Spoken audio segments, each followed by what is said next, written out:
안녕하세요. 한국 경제에 좀 중대한 기로를 경고하는 한 보고서에 집중해 보려고 합니다. 핵심 질문은 이거 같아요. 현재 노사 관계나 여러 규제들이 어쩌면 기업들이 자꾸 해외로 나가게 만들어서 결국 모두에게 좀 안 좋은 상황을 만드는 건 아닌가 하는 거죠. 이 보고서가 제시하는 시나리오가 꽤 충격적이던데요. 그 해법까지 한번 같이 파헤쳐 보겠습니다. 바로 시작해 볼까요? 네, 이 보고서는요. 단순히 몇몇 기업이 해외로 나간다 이런 차원의 문제가 아니라 이게 어떻게 보면 국가 경제 전체의 그 산업 공동화, 심화로 이어질 수 있다고 경고하고 있습니다. 그러니까 제조업 기반이 무너질 수 있다는 건데 그 파급 효과가 상당히 연쇄적이라는 점을 강조하고 있어요. 아, 산업공동화. 그 단어 자체만 들어도 좀 섬뜩한데요. 보고서는 구체적으로 어떤 연쇄 반응 같은 걸 예상하고 있나요? 예를 들어 자동차나 반도체 같은 우리나라 주력 산업 있잖아요. 이런 핵심 산업의 생산 기지가 만약 해외로 옮겨가면요. 그 아래에 있던 수많은 중소협력업체들, 이 업체들이 줄줄이 도산을 위기에 처한다는 겁니다. 그러니까 국내 산업 생태계 자체가 흔들리는 거죠. 보고서는 이게 결국 GDP 감소나 투자 위축, 심지어 국가 신용도 하락으로까지 이어져서 장기 저성장의 늪에 빠질 수 있다 이렇게 분석하고 있어요. 특히 그 울산이나 거제처럼 특정 산업 의존도가 높은 도시들은 미국의 그 러스트벨트 아시죠?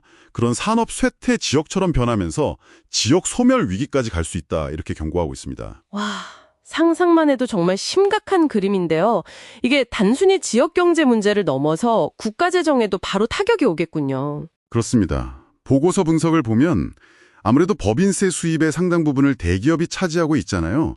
근데 이 기업들이 떠나면 세수 결손이 심각해질 수밖에 없죠. 이게 또 국방이나 복지, 교육 같은 정말 필수적인 국가 운영 재원이 부족해지는 문제로 바로 연결되고요. 결국에는 이 부담이 미래 세대에게 넘어갈 수 있다는 겁니다. 더 나아가서 R&D 투자를 사실상 주도하는 대기업 본사나 연구시설 같은 것들까지 이전하게 되면 이건 한국의 기술 주권이나 미래 성장 동력 자체가 근본적으로 흔들릴 수 있다고 지적합니다. 방금 말씀하신 그 산업 생태계 붕괴나 재정 위기 속에서 가장 직접적으로 이걸 느끼게 될 사람들은 역시 현장의 노동자들일 텐데요.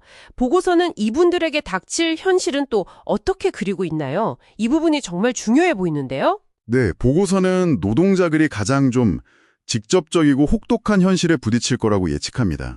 그러니까 기업이 직접 구조조정을 하는 것 외에도요. 협력업체들이 도산하거나 지역 경제가 침체되면서 생기는 그런 간접적인 실업자도 크게 늘 수 있다는 거죠.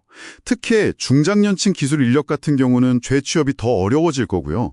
고용시장 전체가 보면 소수의 고수균형 전문가 그리고 다수의 저임금 비정규직 이런 식으로 양극화될 가능성이 크다고 지적합니다. 그리고 참 아이러니한데요.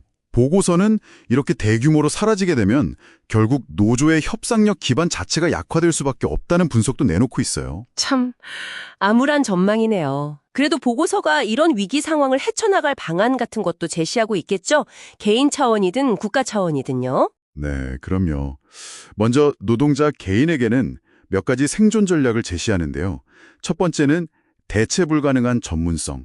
그러니까 예를 들면 고부가 가치 기술이나 창의적인 역량 같은 거겠죠. 이걸 키우라는 거고요. 또 하나는 기업과 나를 운명 공동체로 인식하고 함께 성장하려는 그런 자세 전환을 좀 요구하고요. 그리고 미리미리 자산을 관리하고 경제적 자립 계획을 세우는 그런 선제적인 대응도 강조합니다. 개인의 노력만으로는 분명 한계가 있을 텐데요. 국가 차원에서는 어떤 좀 큰 그림의 개혁을 요구하고 있나요? 보고서는 크게 세 가지 핵심적인 제도 개혁을 아주 시급하게 추진해야 한다고 상당히 강력하게 주장합니다. 첫째는 글로벌 스탠다드에 맞는 노동 개혁이에요. 노동 유연성을 좀 높이고 예측 가능한 그런 법치 기반의 노사 관계를 만들어야 한다는 거죠. 둘째는 세제 개혁인데요. 기업 경쟁력을 높이기 위해서 법인세를 인하하고 또 상속세 부담도 완화해야 한다. 심지어는 상속세를 재산 총액 기준이 아니라 물려받는 만큼 내는 유산 취득세 방식으로 전환하는 것도 검토하자. 이런 제안까지 합니다. 마지막으로는 기업 활동을 좀 옥죄는 그런 소위 킬러 규제들을 과감히 없애고요. 법에서 금지한 것 외에는 원칙적으로 다 허용하는 네거티브 규제 시스템으로 전환해야 한다고 촉구합니다. 결국은 기업하기 좋은 환경을 다시 만드는 것, 이게 핵심이라는 메시지인 것 같습니다. 네, 오늘 딥다이브에서는 대기업 해외 이전이라는 잠재적 위기 그리고 그 대응 방향을 담은 보고서를 좀 깊이 들여다봤습니다. 보고서의 핵심 메시지를 요약하면 한국 경제가 더 이상 과거 방식에 머무를 시간이 없다. 그리고 노동, 세금, 규제 전반에 걸친 과감한 개혁과 노사 상생 없이는 미래를 담보하기 어렵다. 뭐 이런 절박한 외침처럼 들리네요. 맞습니다. 여기서 보고서가 강조하는 그 상생이나 운명 공동체라는 개념을 한번 곱씹어 볼 필요가 있을 것 같아요. 이 보고서를 통해 당신께서 한번 생각해 보실 질문은 이거 아닐까 싶습니다. 지금처럼 경쟁이 정말 극도로 치열한 글로벌 환경 속에서 기업과 노동자가 진정으로 서로를 운명 공동체로 여기고 함께 나아가려면 각자는 구체적으로 어떤 생각의 변화, 또 어떤 행동의 변화를 보여야 할까요? 뭐 정답이 있는 질문은 아니겠지만 한 번쯤 고민해 볼 만한 중요한 질문인 것 같습니다.